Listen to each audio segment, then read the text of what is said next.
afternoon. I'm Kirsten Foss. I am fresh-faced here today, no makeup on. Hello, good afternoon. Thanks for joining me. I have no makeup on because I am going for a facial this afternoon, and my skin therapist has a new machine. I think it's called an Omni. I think that's what it's called, but she gets to see my skin like from the inside out basically, and I can't wear any makeup today. I can't even put any moisturizer on.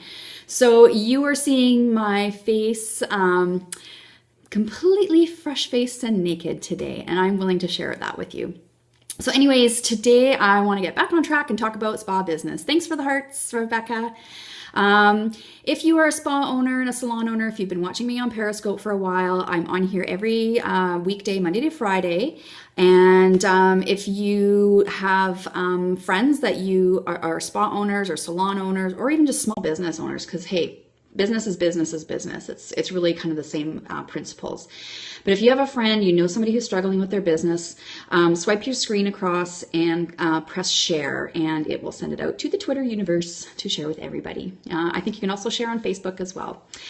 So we want to have as many people in our industry succeeding as possible because that just feels good. So today we're talking about spa business inspiration. Where do I get my inspiration from? Well, thanks for inviting everybody, Rebecca. I get my inspiration from a couple of places, and it's not usually the spa industry. I mean, it can be, but when I'm talking about inspiration, I'm talking about something unique.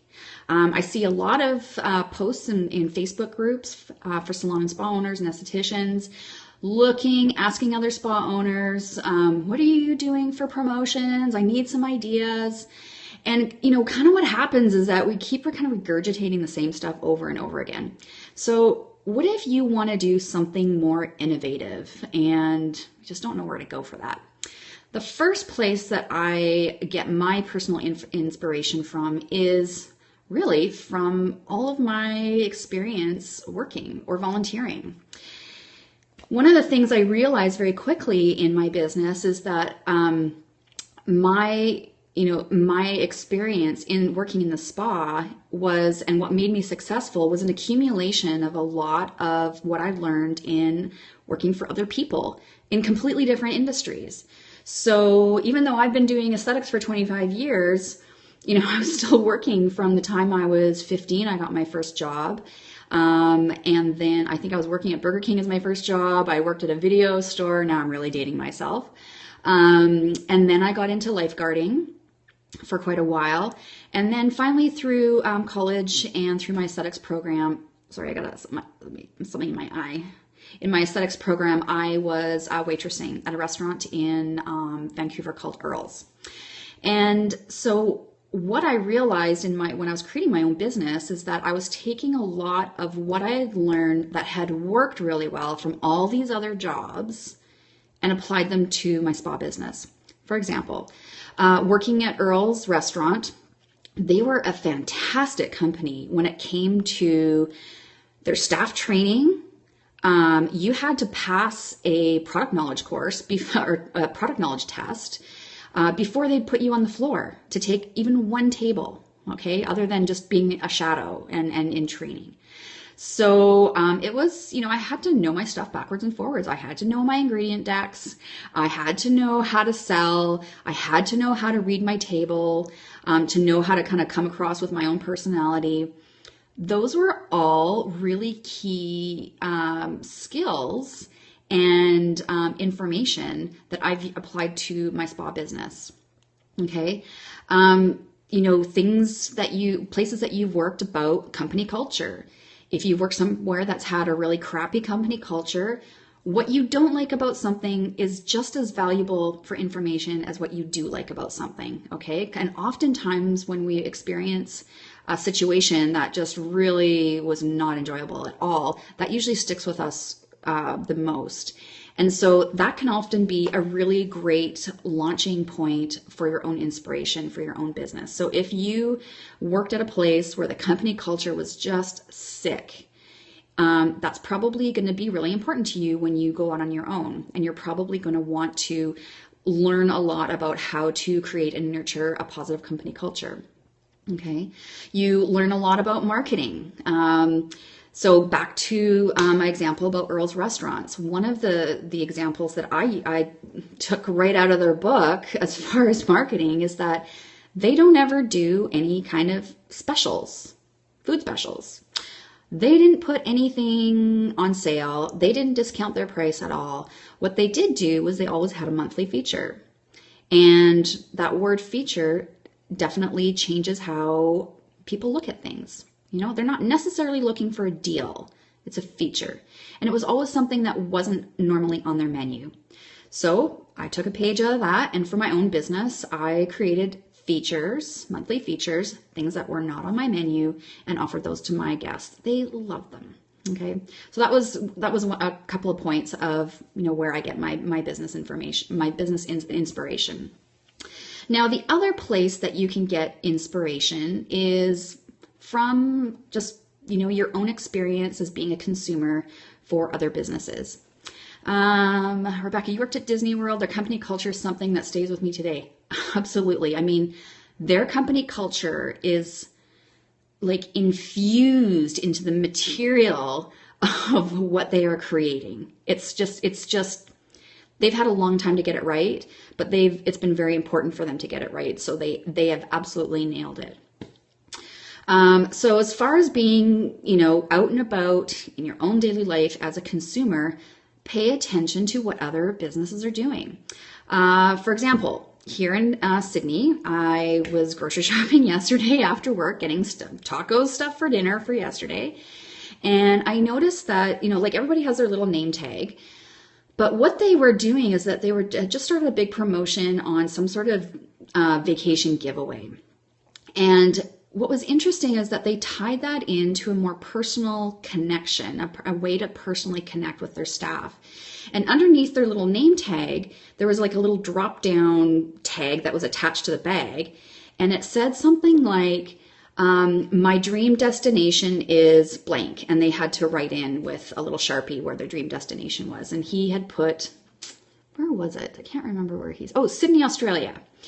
So, you know, I found that really inspiring because it was a really interesting way to get me as a consumer to engage with this staff member as he was running my groceries through. And it was really encouraging for me to look at that and say, oh, he wants to go to Sydney, Australia. And I was, you know, and I said to him like, oh, wow, you know, do you have plans to go? You know, it started up a conversation. And that would help build the whole culture within the company, as well as the engagement with their consumers. So that was just kind of an example of one thing that just happened. Merchandising is another one. So when you are in department stores or in somewhere like Sephora, it's still in the beauty industry, but when you're looking at how they're merchandising, and merchandising refers to how they set things up within, like as far as displays and things, pay attention to how they're merchandising. These companies spend scads of money on paying people who are experts at merchandising because they know the value of it. So why not at least just keep your eyes open when you're in those businesses to see what they're doing? How many bottles, boxes, do they put up together? Is it 3? A lot of times they do things in odd numbers because it displays better. Look at what the colors that they're using. Look at the types of products that they're really promoting. Pay attention to those things that happen in the beauty industry that's not in the spa industry, because it's all part of the same machine. The consumers that we want, we have to share with, you know, like in Canada, it's like the Bay and, I mean, most of the time it's the Bay. Where else? The Neiman Marcus. A lot of these big department stores, we are competing with our retail sales. So why not watch what the big guys are doing and seeing how we can adjust them and make them our own? Another place to look at in like the hospitality industry is their attention to detail. If you want to tout yourself as a high-end facility, you need to be having some serious attention to detail. It's things like folding the toilet paper. It's the kind of amenities that you have in your client lounge or in the client change room.